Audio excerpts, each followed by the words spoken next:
शलभ मणि त्रिपाठी 15 लाख रुपए खाते में आ जाएंगे, बोला था ना ये आप लोगों ने। 2 करोड़ रोजगार मुहैया होंगे, ये बोला था। आपके समर्थक कह रहे थे 35 रुपए का पेट्रोल मिलेगा, बोला था नहीं, कब बोला था? ये जुमले आपसे बोला था, किससे बोला था कि 80 करोड़ लोगों को 5 किलो अनाज ना दो तो वो भूखे पेट सोएंगे, आप ये बता रहे हैं। तो खास खेतों में जो बिजली जा रही थी उसकी दरें आपने आधी क्यों कर दी? फिर की थी योगी सरकार ने चुनाव से ठीक पहले। तो लड़ाई अब इस बात पर आ गई है शलभ कि मेरी रेवड़ी तो सेवा है, तेरी रेवड़ी मेवा है। आप जो कर रहे हैं वो जन कल्याण है, वेलफेयर स्टेट को जो करना चाहिए वो किया जा रहा है, और विपक्ष जो वादे कर रहा है या विपक्षी राज्यों में जो मुफ्त में बिजली पानी दिया जा रहा है, दरअसल वो मुफ्तखोरी की आदत लगाना है देशवासियों को। Good question, you are a good question. Sandeep ji, मुझे लगता है कि आपने जो कहा मेरी रेवड़ी मेवा तेरी रेवड़ी सेवा, या जो भी है, रेवड़ी कौन बांट रहा है, मुझे लगता है कि ये सबसे पहले समझने की आवश्यकता है। कैसे माताओं बहनों को रात का देर सूरज डूबने का इंतजार करना पड़ता है और सूरज उगने का इंतजार करना पड़ता है, तब वो अपने घरों से निकल पाती है। किस तरह की स्थितियां उनके साथ होती है, बाहर निकलने पर किस तरह के आपराधिक उनके साथ कृत्य होते हैं। अगर उनके लिए टॉयलेट देने का अभियान चला फ्री में, तो अगर आप इसको रेवड़ी मानते हैं तो मुझे लगता है कहीं ना कहीं अन्याय होगा उन माताओं बहनों के साथ जिनका जीवन स्तर सुधरा है। रुको जरा, सब्र करो। बहुत से ऐसे लोग बारिश आती थी, बिजली देना, उनकी बिजली देना फिर रेवड़ी कैसे हो गई? जवाब दो।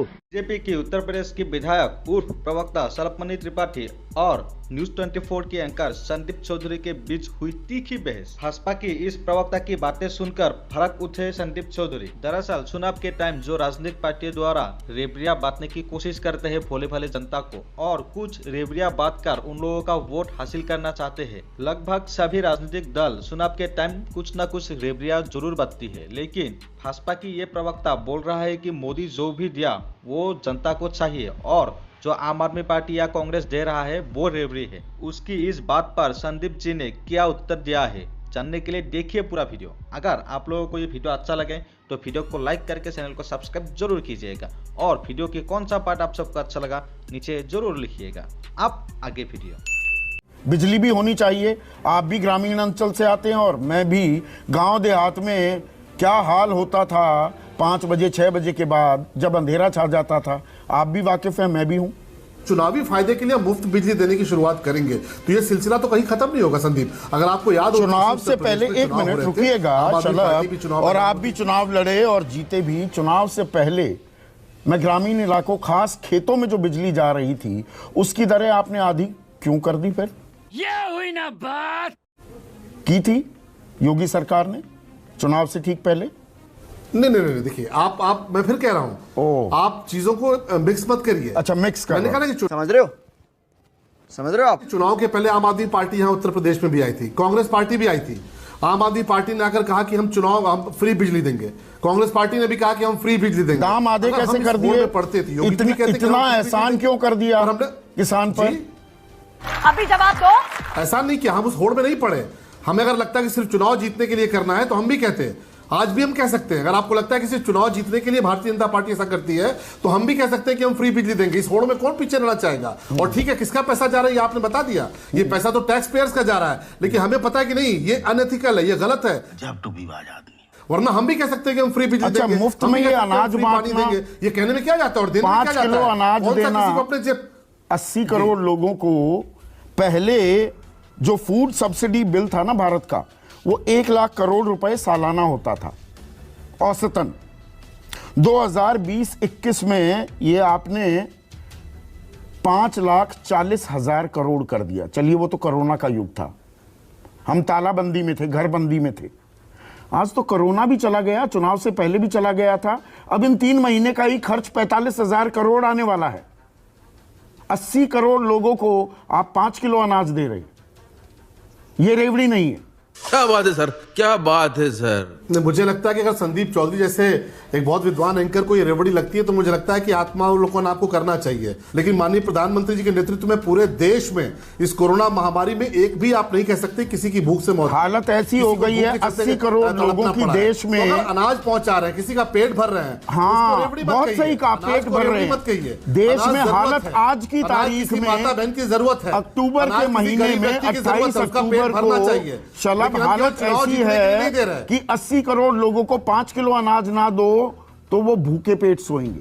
आप ये बता रहे हैं ये फंस गया। हम चुनाव जीतने की मशीन नहीं बनना चाहते, वरना हम भी कह सकते हैं फ्री बिजली कौन नहीं दे सकता। आप मुझे बता दीजिए, आज योगी आदित्यनाथ जी तय करने की फ्री बिजली देनी है तो क्यों नहीं दे लेंगे, फ्री पानी देना है तो क्यों नहीं तय कह सकते हैं।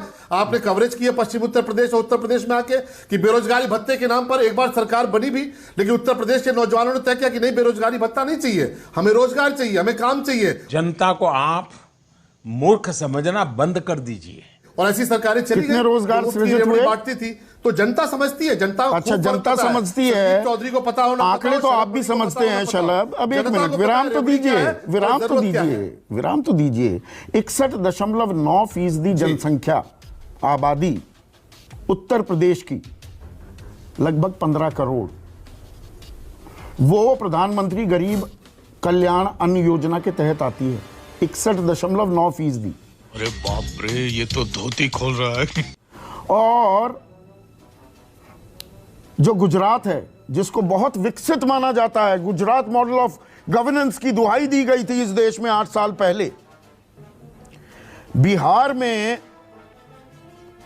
यह आंकड़ा अंदाजा लगाएंगे 53.5%, 53.5% आबादी 5 किलो अनाज की दरकार है। ये आंकड़ा अगर सही है ये तो भयावह है। 60% से ऊपर की आबादी 5 किलो अनाज ना मिले तो भूखे पेट सोएगी। मुझे क्रेडिट नहीं चाहिए। योगी आदित्यनाथ जी से कुछ लोगों ने कहा भी कि फ्री बिजली अगर केजरीवाल दे सकते तो हम क्यों नहीं दे सकते, फ्री पानी अगर वो कह रहे हैं कि वो देंगे तो हम क्यों नहीं दे सकते। नहीं दिया है ना, फ्री में गैस कनेक्शन देने की बात की, जो जरूरत है। आप जो आंकड़े बता रहे हैं वो आंकड़े कोरोना महामारी के चलते दे रहे हैं। एमएसपी नहीं बढ़ाएंगे, वो कोरोना महामारी के चलते बहुत से लोगों के जीवन में बदलाव हुआ है। जहां आपको सूट करता है उस हिसाब से रेवड़ी दे रहे हैं आप। तू समझा? हाँ। नहीं, कतई सूट करने की बात नहीं है। मैंने कहा ना कि जहां पे जरूरत है, अगर बेटियों को जन्म लेने का अधिकार दिलाना है तो वहां पे जरूरत है। अगर माताओं बहनों की आंखें खराब ना हो, चूल्हा फूकते फूकते उनको फ्री चूल्हा देना है, सिलेंडर देना है, ये तो तय कौन करेगा? अगर किसी गरीब का जनता को तय करने दिया जाए, कांग्रेस ना ये कह रही मरे, है। उसकी जरूरत है। यहाँ के नौजवानों ने भी कहा कि नहीं, हमें फ्री की रेवड़ी नहीं चाहिए, यहाँ पर कानूनी फ्री की रेवड़ियां तो वो फिर उन्हें जुमला कह दिया। जो वादों को फेस वैल्यू पर कैसे ले। शलभ मणि त्रिपाठी 15 लाख रुपए खाते में आ जाएंगे, बोला था ना ये आप लोगों ने। जोर जोर से बोल के लोगों को स्कीमें बता दे। 2 करोड़ रोजगार मुहैया होंगे, ये बोला था। आपके समर्थक कह रहे थे 35 रुपए का पेट्रोल मिलेगा, बोला था ना। ये भी रेवड़ी है कि नहीं है? नहीं, कब बोला था? ये जुमले रुपए आपसे बोला था, किससे बोला था? इस देश की जनता होशियार है। अच्छा नहीं बोला चौधरी बार-बार कहते रहे, संदीप चौधरी बार-बार। अच्छा ये नहीं बोला प्रधानमंत्री बनने से पहले नरेंद्र मोदी ने कि 15 लाख रुपए खाते में आएंगे, 15 लाख रुपए खाते में आ जाएंगे, ये नहीं बोला। और क्या बोला? बिल्कुल नहीं बोला।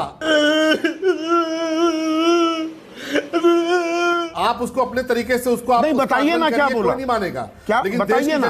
2 करोड़ रोजगार की बात हुई, आप ये बात बार-बार कहते हैं आपके हाँ तो है, रोजगार तो मिल रहा है, आप देखिए ना, रोजगार तो मिल रहा है। अब तो सच बोल दे। रोजगार लगातार जो काम करने वाले लोग हैं, पेट्रोल की कीमत भी कम हो गई, किसी को रोजगार मिल रहा है। $20 प्रति बैरल पेट्रोल बिका होनी थी आप, और उसके दाम कभी नहीं घटे। 16 बार एक्साइज ड्यूटी बढ़ा दी। संदीप जी, इस देश को सशक्त करने के साथ साथ इस देश को राफेल भी चाहिए और पेट्रोल डीजल की कीमत भी मुनासिब चाहिए।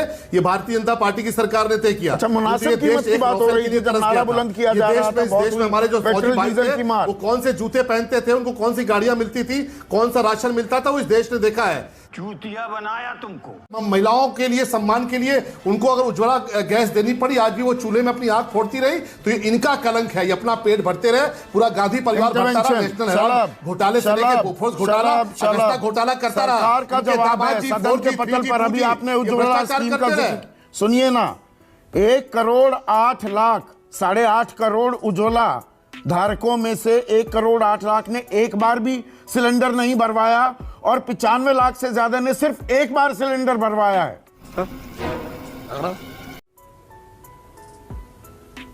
भरवाया ना, आप ये जरूर अच्छा, बताइए कितना नहीं भरवाया, पर ये भी बताइए किसने भरवाया है। वो और मुझे चुपके बोलने से दीजिए जून एक मिनट 2020 में अगर वो सब्सिडी कांग्रेस भी पार्टी हटा ने दी, कुछ किया होता इस जहां देश में, हटाना चाहते हैं 5 साल वहां भी तक सब्सिडी हटा दी। आप कुछ भी बोलो, ये नहीं सुनने वाला।